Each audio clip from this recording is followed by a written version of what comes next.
Joe. He'll walk you through the concepts on the go.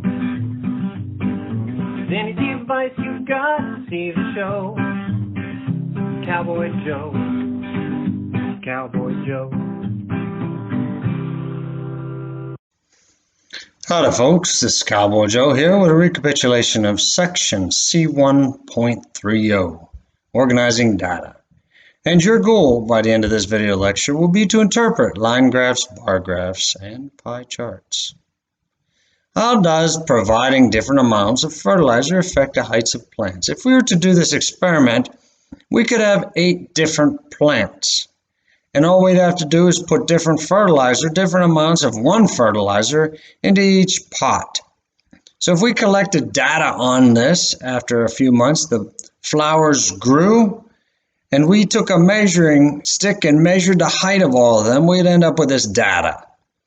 So now, which amount of fertilizer would produce the tallest plant?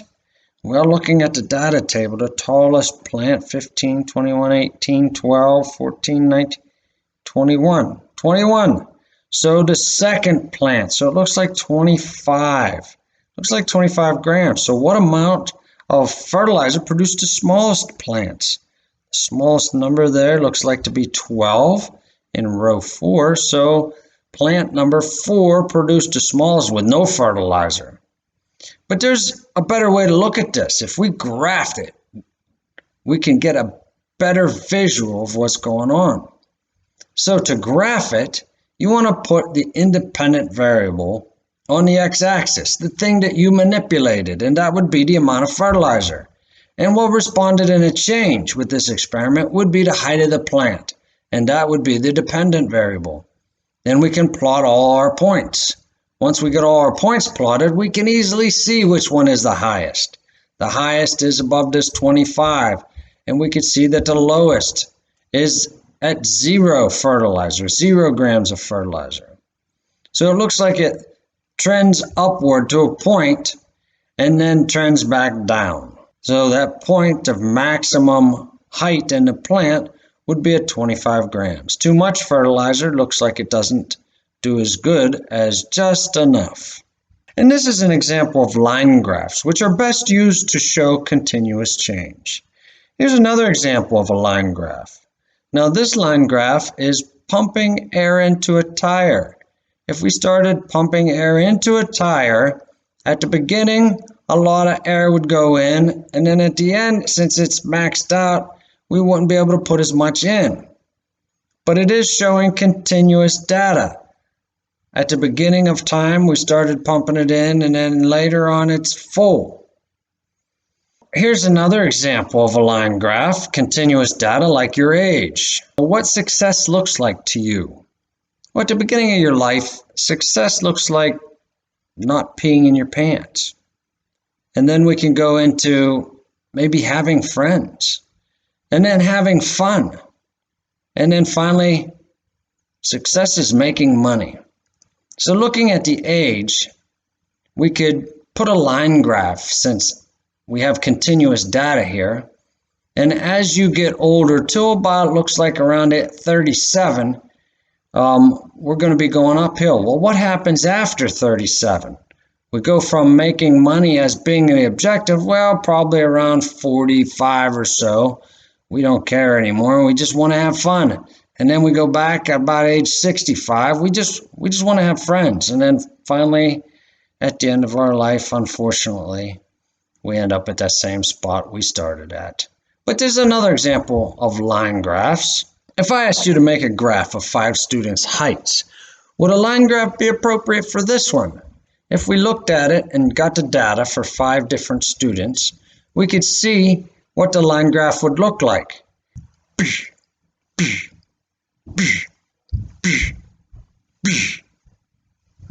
Oh well, that's good enough. So if we were to, what does that really show us? That doesn't show us anything. We don't understand what that means. This isn't the right type of graph for this. What's our continuous data? We don't have continuous data in here. So we need another type of graph. And the next type of graph that we want to look at is the bar graph. And it's used for comparing similar data for several different items or events. So for example, student 1 would be 165. Student 2 would be 155. And we just basically replace the people with these bars. And now we can see that we have data that we can compare. So bar graphs compare items. Let's see, do we want to do a bar graph for this? Comparing melting points. Yeah, we can compare melting points. There goes aluminum. It's going from left to right now. Gold is 1337. We got iron and lead and silver. And with a bar graph, you can easily see which one has the highest melting point and which one has the lowest. Bar graphs compare items, whether it's horizontal or vertical. So looking at this one, the number of Hobson concerts I plan to attend this year. In January, it's kind of cold. February, yeah, no, still cold. March, I got to start thinking about my lawn, I guess. In April, same thing. May, I don't know, I got to mow. In July, it's kind of getting warm now. And September, I don't know, back to school again. October, maybe November. No, that pretty much sums it up. So I plan on attending that many, and this would represent the number of Hobson concerts I plan to attend this year. Again, bar graphs, compare items. How about this one? The winners of Miss Universe. Well, they all came from Earth, and none came from the rest of the universe. So we could still compare items. Will this one work for a line graph? Let's try it out. What's a line graph look like for how you're graded with 49% tests, 5% assignments, 8% practice tests, 8% quizzes, 25% labs? Boom, boom, boom, boom. What the heck does this show? Is it continuous data? No, we can't use a line graph. Line graphs, remember, are best for continuous change, and we don't have continuous change. What about a bar graph? Can we throw in a test bar and an assignment? No, we can't. What's this showing us? Which one's the biggest? There's a special graph. Remember, bar graphs compare items. We can compare, but there's better when you have some parts to a whole. We can actually show all the parts to a whole in this pie chart. The pie chart shows it best. So out of your grade, which represents the whole thing, 49%, almost half of it comes from the tests. And there's a lot of little pieces that fill in the rest of that. But the second biggest one you can see is your labs.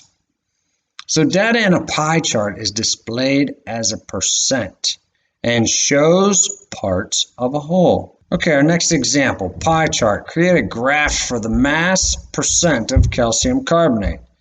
Looking at our chart, we have 48% comes from oxygen, and 40% comes from calcium, and 12% comes from carbon.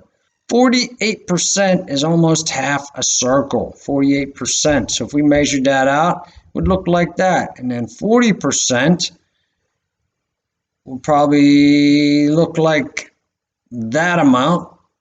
And then that green area would be the carbon. So red would correspond to oxygen, yellow would correspond to calcium, and green would correspond to carbon. Now throw in your percents and you finished your pie chart. So let's look at a couple here. How does Lady Gaga like her steak? Well done. Rare, medium rare, or raw, raw, raw, raw, raw. Oh yeah, isn't there a song like that, I guess? All right, let's look at another one.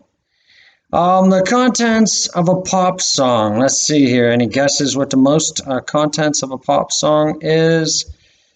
Well, the actual lyrics are the green piece of the pie, and then we have yay, and then the purple area is ooze, and then baby is the blue. So that is the content of a pop song, which represents the whole pie.